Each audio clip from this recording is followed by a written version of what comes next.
Hey everybody, it's Irene with BrainStormAcres and back in the garden again. This is bed number 6, which we commonly called our carrot bed, because for years it was used for carrots. This year it's going to be used for something very special, edamame.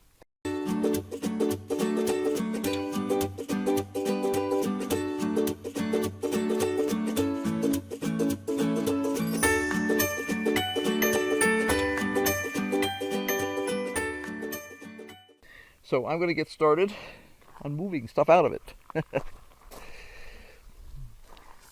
Now this is one of our smallest planting beds, and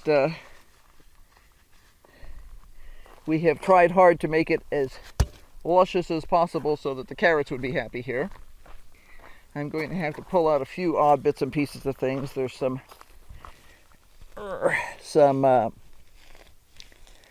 chives that have insisted on coming back here, which are, they can be a bit of a plague. Let me be honest. And I have taken them out multiple times. I don't mind them getting around the yard in places, but I have to be careful how much of the beds I let them take over, because they'll actually take over everything. Now this bed has not been watered recently, so it's dry. And the first thing I'm going to do, because this is a wicking bed, which means I can water it from the bottom, is I'm actually going to turn the top water part off, turn the bottom water part on, and water directly into the bottom of this. So the water is going to come in and it's going to fill the bottom reservoir, which will help a lot in terms of building up the moisture in here. We have had rain several times recently, but as you can see, as I'm chunking at the soil, it's still not real moist. So let's get that started. Oh, the irrigation's still running. Can't do that right now. It's running the bed next door. But I will do that as soon as the irrigation is done running. Now, this was our temporary setup for Starlink. So we still have wired on cement blocks sitting here.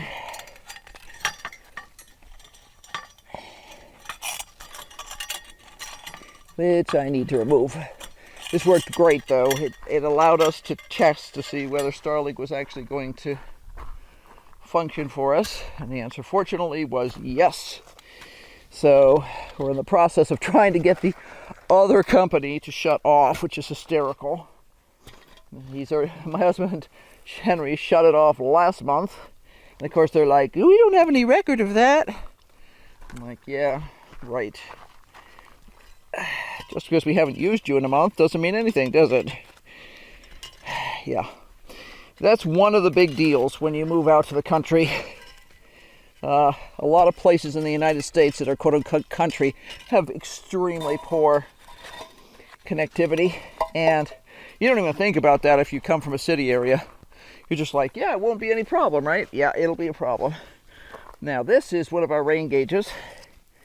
I'm going to move him. I will probably put him back in here later, but I don't want him getting crunched in the process of fixing up the bed. Now, this bed is dry, but not terrible. It's had a lot of additions made to it over the years. I am going to do pretty much the same thing I did yesterday, which is basically chew it up just a little bit on the top, and then decide where my rows are going to go. And then I'll tell you about the cool thing we're planting. Rocks. I often use rocks to mark things because they don't melt. And we have lots of them, so. Now, I've been doing a good job of keeping track of this bed in terms of weeds. So there were actually no weeds that needed to be removed this morning, just a couple of chives. And I can see there's one more over in the corner there that I'm going to remove. By scratching this like this, it will make it obvious to me if there's any roots in here that are going to be in the way when I go to actually plant. So far, the answer is 1 or 2. See, got thrown up. I just want them out of the way so that it's not a hassle. As I say, this bed used to be used for carrots, so it's been heavily amended to make it suitable for growing carrots, because carrots do like softer soil, deeper soil.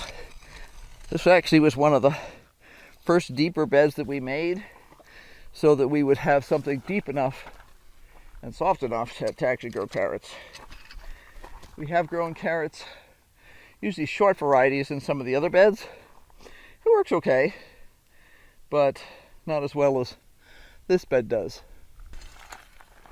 Now, what I'm going to be planting in here is one of our favorite vegetable treats, edamame. And if you've ever been to a good Japanese restaurant, or even a semi-decent Japanese restaurant, you can get edamame most places as a appetizer. It's simply soybeans. Now, these are non-GMO. Recognize that 80% of the U.S. soybean crop, last time I checked, and it could have changed since then, but last time I checked, 80% was GMO. Because they want to be able to spray Roundup on it in order to kill everything that's not soybean. So, yeah, all the soybeans that are being used for feeding the cows and all that other good stuff, yeah, Roundup soybeans. So Monsanto, which is now Bayer, by the way, owns that majority of that monopoly. And yeah, you don't want to hear my thoughts on them. Anyway, if ever there was an evil, let's just say, if ever there was an evil empire, it's them. Because they don't really care about the health of people or anything.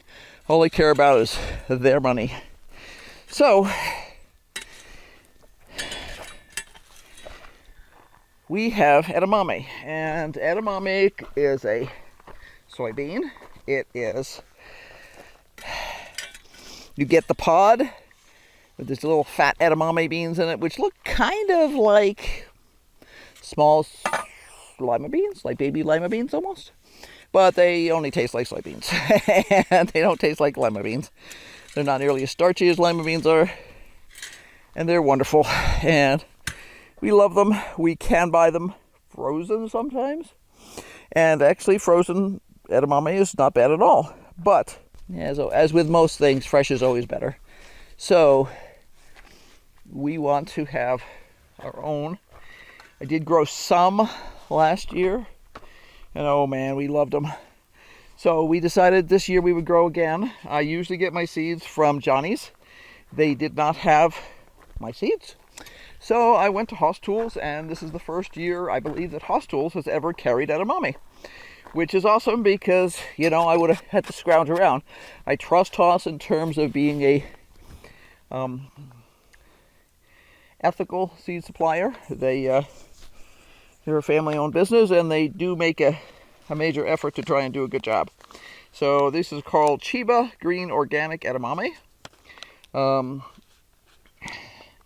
It's definitely non-GMO, plus it's organic on top of that, so it's not treated or anything else. Planting depth 1 to 2 inches, seed spacing 2 to 4 inches, row spacing 2 to 3 feet. Now, I'm going to plant this as an intensive garden, so I'm not going to be spacing out like that. We simply have to lean in to catch our stuff. So let's see here if we can make some good divots and get this guy planted. Now, when it's time to actually eat these guys, they're super easy. All you do is boil them in some water. Some people will steam them, but usually we just boil them and drain them, eat them. Some people like them with salt, some people don't. We like them with a moderate amount of salt. We have broken the salt habit in our household, so although we do consume salt, especially since we live in the Southwest, you have to. We don't eat a high salt diet, so whereas I watch a lot of people salt the bejesus out of everything, and I'm like, ooh, I wouldn't be able to eat that. But yeah, we love edamame. And we're seriously looking forward to this. I debated planted in that bed, but historically we've always had a lot of problems with that bed. Not with the bed itself, with rodents in that bed. It's I don't know, it's just a different part of the yard, even though it's only 10 feet away. That sounds dumb, but you know, I don't know. So since I won't be here to change rat traps on a regular basis, I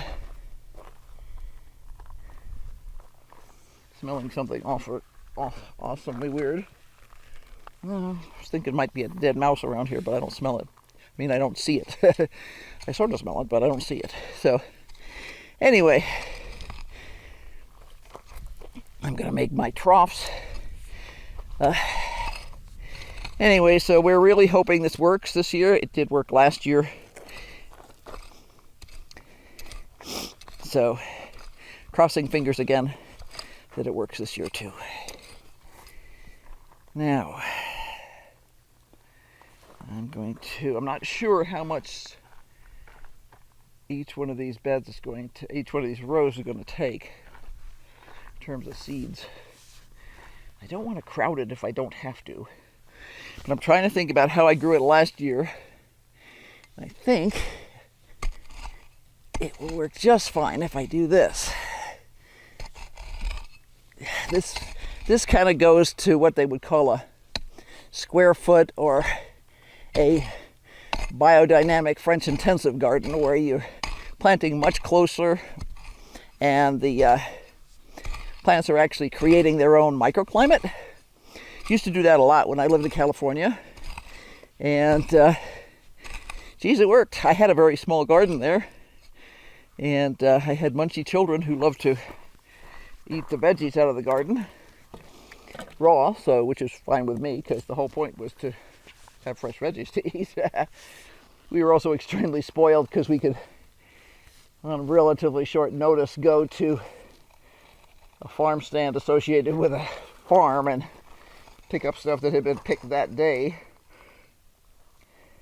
Or sometimes, one of the big tricks we discovered was if you went to one of the farm stands and they had strawberries that were on the edge of spoiling, in other words, they were very, very ripe, you could get them for super cheap. And oh, did they make awesome jam.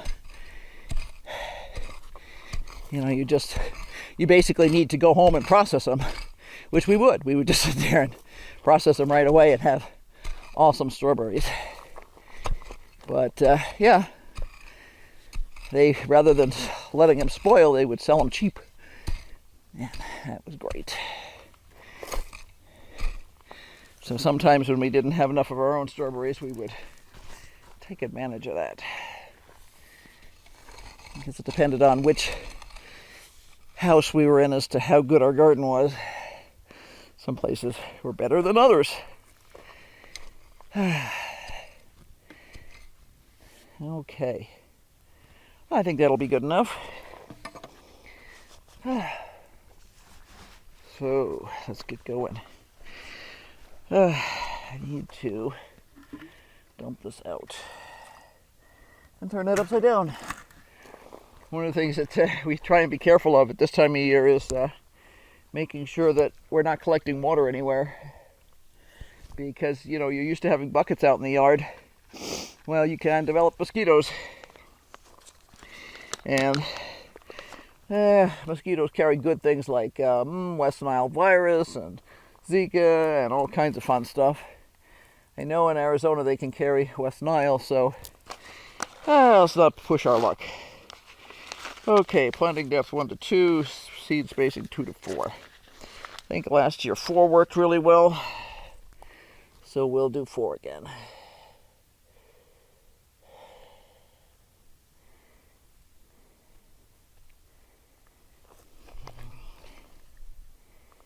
And once I get everything planted, I'm going to put drip irrigation on the top. I will water from the bottom and fill the bottom reservoir on this bed. which will help it get damp way faster and maintain its moisture. I mean, actually only need one row in the middle.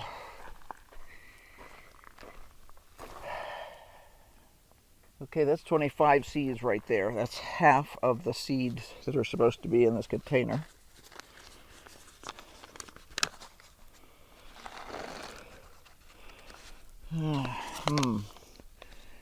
They usually do this by weight. They don't actually do it by count, so we'll see. I'm debating. I'm just gonna make it work.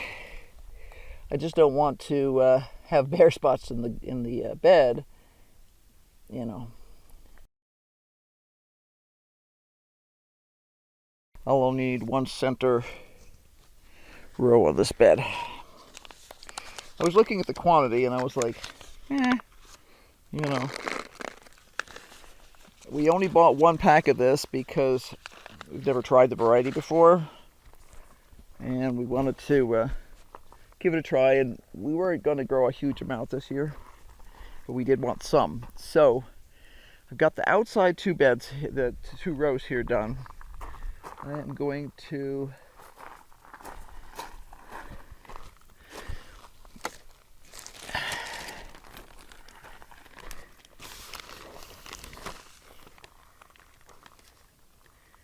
toss in just a little bit of compost to help keep that spot right around the seeds moist. Sometimes I just put it on top. Sometimes I do it actually on top of the seeds to kind of be there in direct contact, like a little sponge. Since these are since this bed is a little drier, let me see where okay. This is now done with the irrigation. Okay. So I will run this bed, which is bed number 6. And I'm going to fill it for 10 minutes and see what happens. Okay, I can hear it.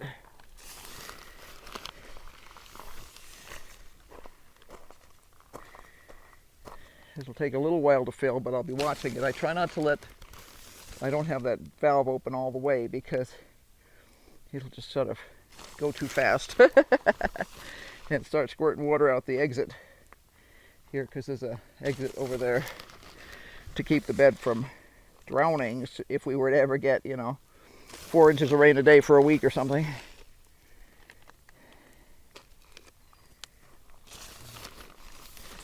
All right. But I can hear it trickling in there. And I'll be able to tell when the bed is full, because there's an overflow pipe here that will start to overflow. Okay, I'm going to redo the center of the bed here. Saw a commercial last night for a professional grade seeder where it creates a trench and then it closes up the trench, and this one was saying this is how the competition does and this is how we do. And I'm like, yeah, and this is how this is how we do. We rake it in. It was interesting because they were talking about the fact that the traditional things don't close up the trench as well. And one of the things you don't want is you don't want your seeds exposed to the air for most things. There are some random flower seeds and stuff like that that need light in order to germinate. But most of the stuff that we're growing in the garden needs to be buried. And it was an interesting little commercial because I was like, never thought about the fact that, some of the equipment may not work as advertised.